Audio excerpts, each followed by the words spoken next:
Hey everybody, welcome back to my channel. I'm TJ, the creative behind TJ's Magic Touch. In today's video, I will be customizing my husband's Nintendo Switch Lite. Now from beginning to end, you may possibly ask, what is the difference? Well, I currently have a Super Nintendo Switch Lite vinyl wrap.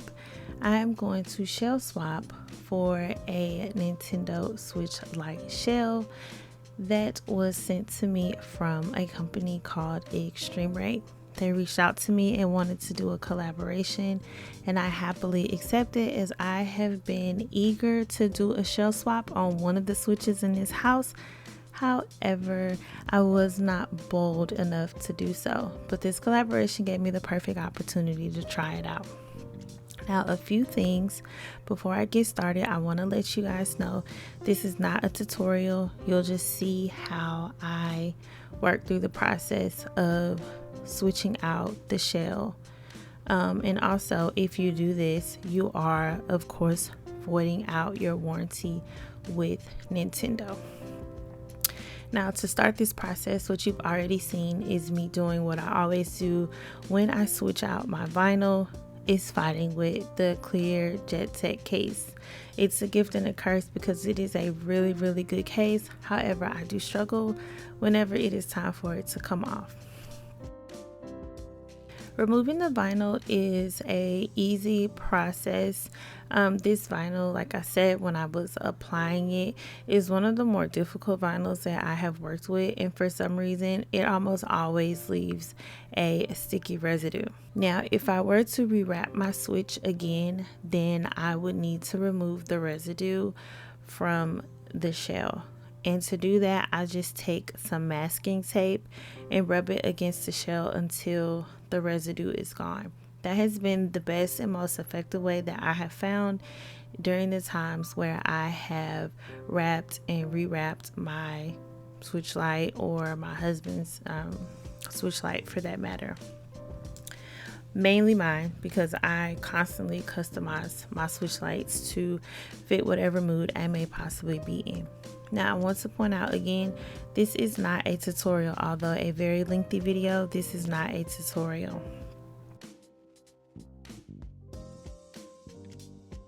Here you see I attempted to use a heat gun, because I don't know whose video I watched, where I read it at, that I'm not even sure what made me think to grab a heat gun, but I tried and it did not help in the removal process the same way that it helps in the application process.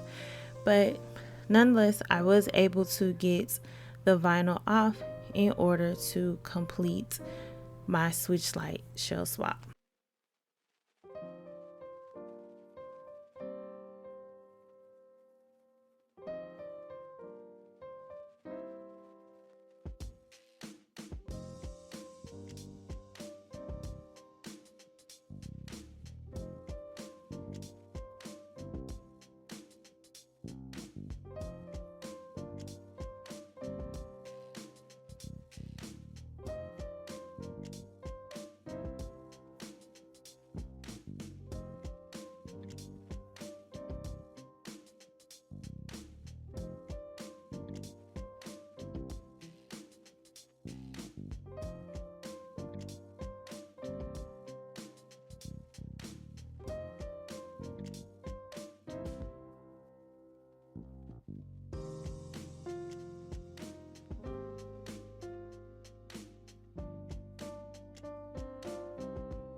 Just to show you, here is a close-up of like the sticky residue that is left behind. So I just take some general purpose duct tape, masking tape, whichever name you want to call it. It's this cream colored tape, and I literally just use the tape to remove the residue from the shell. Now again, I just wanted to show this to you because I'm not leaving this shell on, so the sticky residue that's left behind really doesn't matter in this particular case.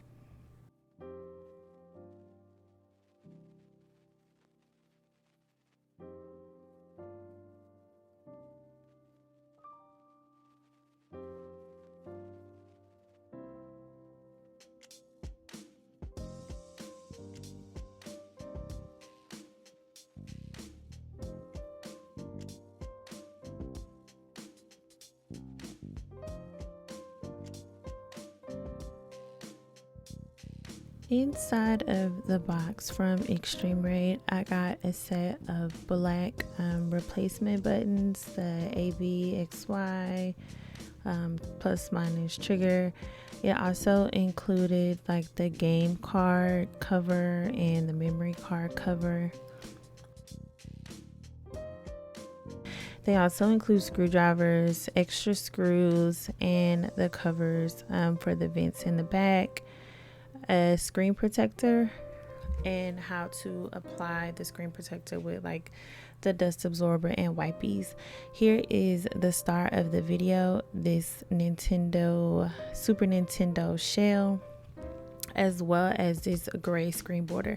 Now because I'm working with a gray Switch, my screen border is already gray, but if you decide to do a shell swap with a different color Switch, you may like the fact that there is a gray cover included.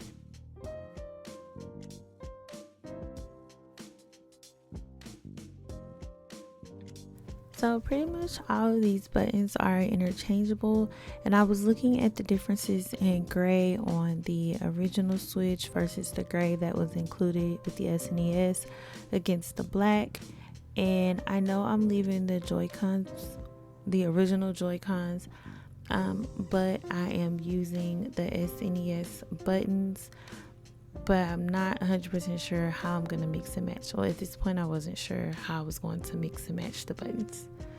So let's get started.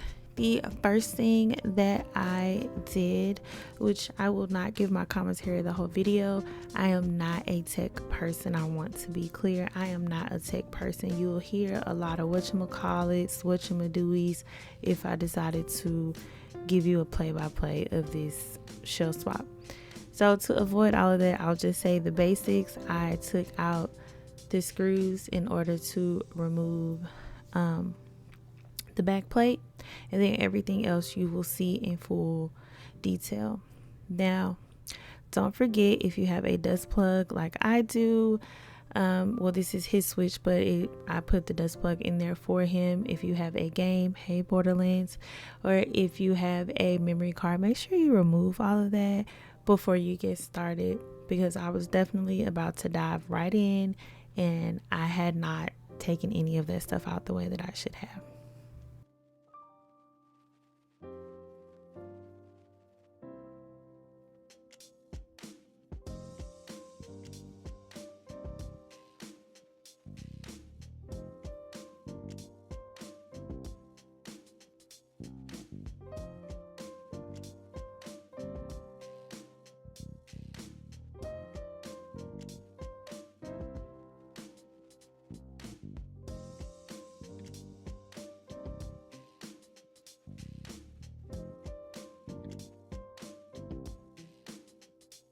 Now, there may be some parts throughout the video where my hand may be covering what it is that I'm doing, but I think the gist of what I'm doing can still somewhat be seen, because I did this whole process took me about 4 hours to complete.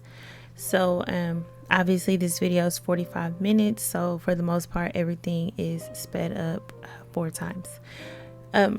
With that being said, I watched a lot of videos. I watched the success videos, I watched the failures, but one thing that all of the videos had in common is that before I get started, I needed to unplug the battery. So that is what I made sure to do, and leave a note for you guys as well. Do not do anything until the battery has been disconnected. Now again, I tried to show you as much as I possibly could. This is my first attempt at a shell swap, so some of it I may have gotten in the way of the camera because I needed to see up close, and some of it I just was not sure where I needed to be in relation to the camera and my Switch Lite to make sure that I was not damaging anything along the way. So with that being said, I will link Extreme Rate's tutorial below because they actually have a full in-depth video. I'll link a few other videos that I watched that I was able to get some good information from for you guys. I will also link the description code, which you'll find on screen throughout the video. Not description code, the discount code, because TJ's Magic, and I have a 10% off discount code for you guys if you shop directly through their website. So I will link the discount code in the description box below, as well as their website, if you decide you want to purchase and tackle this shell swap.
For the LR, ZL, ZR buttons, I did decide to mix them up.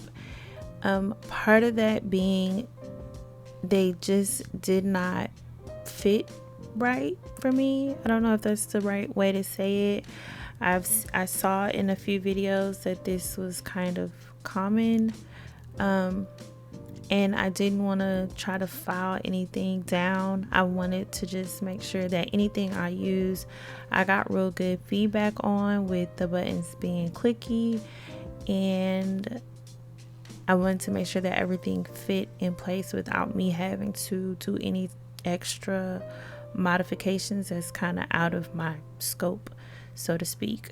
So I ended up alternating having like black and gray on one side and then gray and black on the other side.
After getting everything hooked up, I went ahead and reconnected the battery to test out what I had done, just to see if it was working, and I had success.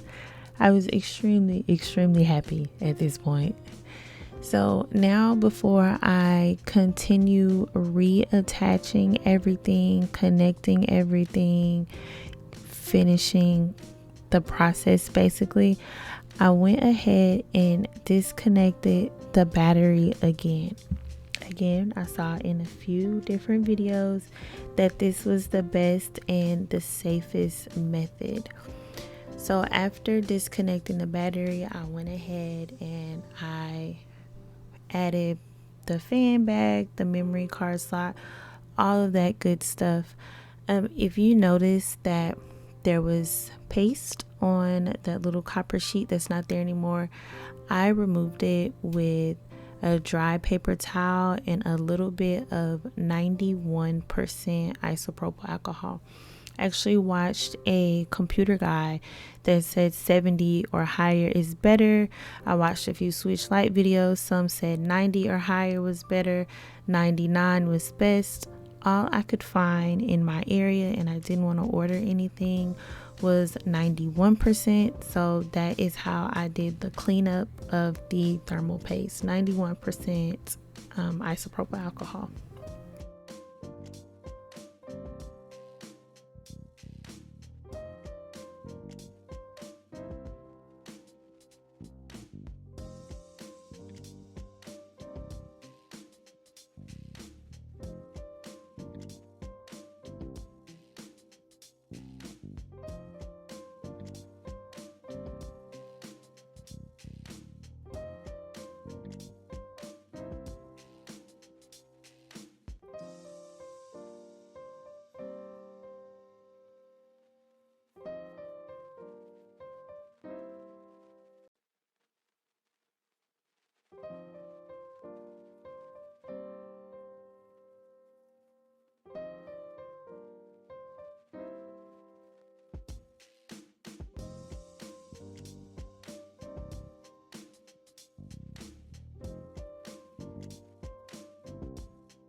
Once I got that final screw in, I went ahead and did another test and was very, very happy when I saw that screen light up.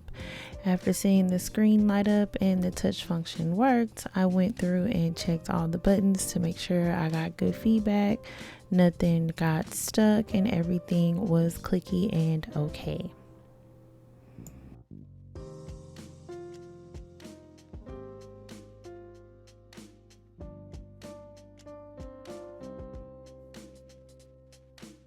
Then, just for a little extra safety, I went ahead and applied the screen protector that was included, since I will not be putting it back in a case. And that is it, you guys. Here is a finished look of the Super Nintendo Edition Nintendo Switch Lite. If you like this video, please don't forget to give me a big thumbs up, leave a comment down below, subscribe if you haven't done so already, share because sharing is caring, and until next time, bye guys.